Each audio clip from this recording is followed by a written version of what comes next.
వచ్చే ఎన్నికల్లో అయితే ఖచ్చితంగా నేను వైఎస్ఆర్ వస్తుందని కోరుకుంటున్నాను. ఎందుకంటే వస్తుందని అనుకుంటున్నాను. ఎందుకంటే ఇంతవరకు ఆయన ఇప్పుడు ముందు 150 గెలిచారు, ఆయన 175 అంటున్నారు.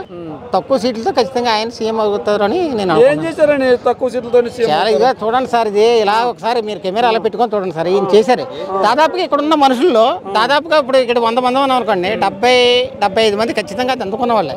అది యాక్చువల్గా నాకైతే ఇక్కడైతే ఏది అందుకున్నది ఏమీ లేదండి. నేను ఒక నాన్ ట్రైబ్, నేను గిరిజనేతని కానీ లేదు. కానీ రాష్ట్ర వ్యాప్తంగా జరుగుతున్న వాటిని బట్టి చూస్తే నాకు కొంతమంది ట్రైబుల్ అంటున్నారు, మీరు మరి గిరిజన ప్రాంతంలో నివసిస్తున్నారు, మరి ఇలా స్థితిగతులు ఎలా ఉన్నాయి? ఇలా స్థితిగతులు ఇంతకు ముందు కన్నా కొంచెం బాగున్నాయి సార్. అదే అవి మీరు చెప్పినట్టే కొంత బాగానే ఉన్నాయి సార్. అంటే 1 by 1 ఎన్టీ రామారావు గారు ఇచ్చారు, తర్వాత చంద్రబాబు కాంగ్రెస్ ప్రభుత్వం వచ్చింది, తర్వాత మళ్ళీ వచ్చిన గవర్నమెంట్ ఒక గవర్నమెంట్ లెవెల్ చేసుకుంటుంది.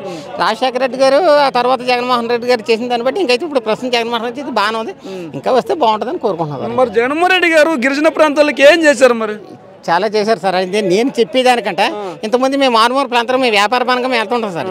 కొన్ని ప్రాంతాలకు వెళ్ళేటప్పుడు కొన్ని ఇబ్బందులు ఎదుర్కొనే వాళ్ళం, ఎందుకంటే రోడ్లు బాగోక. కానీ అక్కడ వ్యక్తులు చెప్పేదాన్ని బట్టి ఇది చేస్తే ఇప్పుడు కొంత బెటరే. ఇంకా ఫ్యూచర్లో ఆయనే వచ్చాడు అనుకోండి బాగా వస్తుందని నేను కోరుకుంటున్నాను. డెవలప్ అవుతుంది. బాగా చేశారు, మళ్ళీ వస్తారంటున్నారు, మీరేమో వ్యాపారస్తులు అంటున్నారు, చాలా చోట్ల తిరిగింటారు. మరి మిగిలిన ప్రాంతాల్లో జగన్ గారి పరిపాలన గురించి ప్రజలు ఏమనుకుంటున్నారు? ప్రజలను మేము టీవీలో చూసిన దాన్ని బట్టి అయితే కొంచెం బెటరే, బాగానే ఉంది. కాకపోతే ఇంకా బాగా చేస్తుందండి మా ప్రజలు కోరుకుంటున్నారండి. ఇక్కడ ఉన్న మా గిరిజనులు అందరూ కూడా. మీరేమో జగన్ గారు మంచి పరిపాలన చేశారంటున్నారు, మరి జనసేన అధినేత జగన్మోహన్ రెడ్డి గారిని ఓడించడమే నా లక్ష్యం అంటున్నారు సార్. ప్రతి ఒక్కరూ ఇప్పుడు నా ఎదటోని నేను ఓడించాలని ఎప్పుడూ నేను చూసుకుంటాను సార్. నా ఎదటోని నేను ఎంతవరకు చేసినా తెలియదు, ఎదటోనికి ఓడించాలని చూసుకుంటే నేను చేసిన దాన్ని బట్టి వాళ్ళు చూసి వాళ్ళు వేస్తారు సార్. అంతేగాని ప్రత్యేకంగా మళ్ళీ నేను చేసిన దాన్ని మంచిని బట్టి అవతల ఏమనుకుంటారు, గెలిపించాలి మళ్ళీ చేస్తే పలానా స్వామి ఏమైనా వచ్చాడంటే మంచిగా చూసుకుంటాడు అనుకుంటారు. కానీ ఇది దానికి ప్రత్యేకంగా దాన్ని ఇంకా వచ్చేసి ఈయన తొక్కేస్తాడు ఇంకా చేస్తాడంటే ఆడి దగ్గర లేని ఈడే ఇంతకని ఇంకేం చేస్తాడు అనుకుంటారు సార్. ఇది మీరు బయట తిరుగుతుంటారు, ఇక్కడ గిరిజన ప్రాంతంలో తిరుగుతున్నారు, మరి అక్కడ విద్యా వ్యవస్థ ఎలా ఉంది, ఇక్కడ విద్యా వ్యవస్థ ఎలా ఉంది? ఒకప్పటికన్నా మేము చదువుకునేది, నేను ఇక్కడే పుట్టాను, ఇక్కడే పెరిగానండి. అప్పుడు విద్యా వ్యవస్థకి ఇప్పుడు విద్యా వ్యవస్థ చాలా మెరుగైందండి, చాలా బాగా మెరుగైంది. మామూలుగా స్కూళ్ళు అన్నీ కూడా ఒకప్పుడు మేము చదువుకున్నప్పుడు రేగులు ఉండేయండి. మాకు మధ్యాహ్నం భోజనం అది ఉండేది కదా, ఎవరైనా దగ్గర రాలేదు తినేవాళ్ళు. అది ఏంటి అక్కడే పట్టడం ఉదయం భోజనాల విషయంలోకి వస్తే చాలా చాలా హ్యాపీగా ఉంది నాకైతే. మాకు గిరిజన విద్యార్థులు కూడా చెప్పేవాళ్ళు, మా ప్రాంత విద్యార్థులు చెప్పేది కూడా బాగానే ఉంది అంటారు. అది చాలా బాగుంది సార్. మరి విద్యా వ్యవస్థను సర్వనాశనం చేశారు జగన్మోహన్ రెడ్డి గారు అంటున్నారు కదా. గిరిజన వ్యవస్థను నాశనం చేసంటే సార్ మీ మీద పడక నేను ఎన్నో అంటాను సార్. అదే అన్ని వాళ్ళు అన్నీ అంటారు, జరుగుతాయి, జరిగినంత వరకు వెయిట్ చేయడమే మంచి. జరుగుతున్న వాళ్ళు ఇప్పుడు అక్కడ మీటింగ్ జరుగుతుంది, అక్కడ మీటింగ్ జరుగుతుంది, అక్కడ ప్రతి మీటింగ్లోనే చెప్తున్నారు కదా, చెప్పిన పిల్లలు బాగానే చెప్తున్నారు కదా. అది మరి జగన్ గెలుస్తాడు, మరి అయితే గెలుస్తాడు, పక్కగా గెలుస్తాడు. నేను ఈ నియోజకవర్గంలో ఉన్నాను కనుక నెక్స్ట్ మళ్ళీ ఈయనే వస్తారని నేను కోరుకుంటున్నాను. Thank you. ఏజెన్సీ ప్రాంతంలో ఎన్నుముక్కలు అంటే వాడు ఒక జగన్మోహన్ రెడ్డి మాత్రం తప్ప, ఇలా చంద్రబాబు నాయుడు, పవన్ కళ్యాణ్ ఇలా ఎంతమంది పొత్తు పెట్టుకున్నా సింహం సింగిల్ గానే వస్తుంది. వాళ్ళు ఎంతమంది రాని, ఇంకా మిగతా పార్టీలు ఉన్నాయా, ఆ బీజేపీ ఇలాంటి పార్టీలు కూడా కలుపుకున్నా పర్వాలేదు, కానీ సింహం సింగిల్ గానే వస్తుంది. బాగా చేశాడన్నా, ఇంకా ఎంత చేయాలా మనము ఒకటి గమనించాలా. కరోనా వచ్చి 2 సంవత్సరం పోయిందా లేదా, ఉన్న 3 సంవత్సరాలు ఇంతకన్నా ఇంకటి చేస్తాడు. ఇప్పుడు బాగుంది కాబట్టి అందరు మాట్లాడుతున్నారు, కానీ కరోనా కూడా మనం బేసిక్ చేసుకుని మాట్లాడాలి.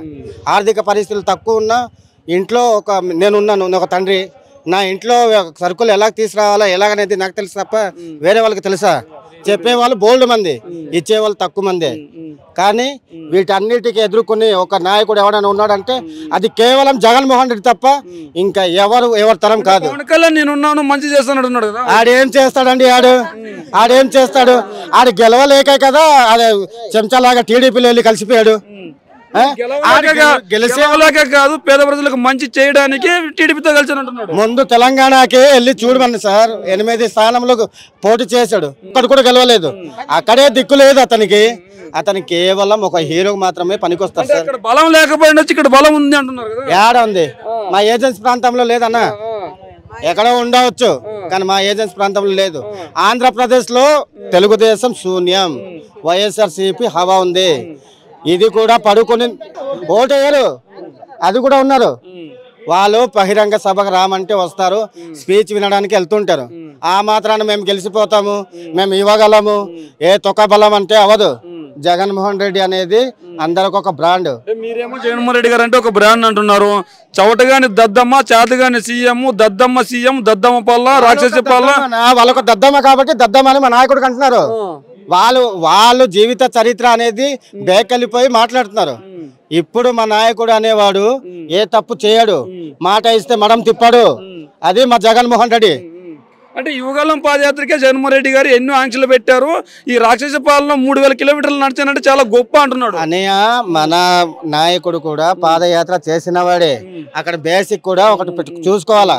కరోనా వచ్చిందా లేదా, అందరికి వచ్చిందా, లేకపోతే ఇక్కడ రాష్ట్రంలో రాలేదా, మొత్తం ప్రపంచమంతా అవి కూడా బేసిక్ చేసుకుని మాట్లాడాలా. ఈ చిన్న మూడు సంవత్సరానికి బేసిక్ చేసి ఇంత డెవలప్ చేస్తున్నారు.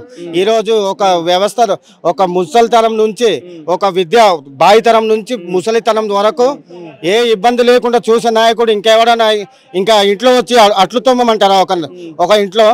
ఇంకా ఎంతగా చేస్తారు? అంటే మాకు చివరి అవకాశం ఇస్తే మేము చేస్తామంటున్నారు కదా. చివరి అవకాశం లేదు కదా, ఒక్క అవకాశం ఇవ్వరు. మేమైతే ఇవ్వమన్నా, ఇవ్వము. జగన్కి ఎన్ని సీట్లు రావచ్చు?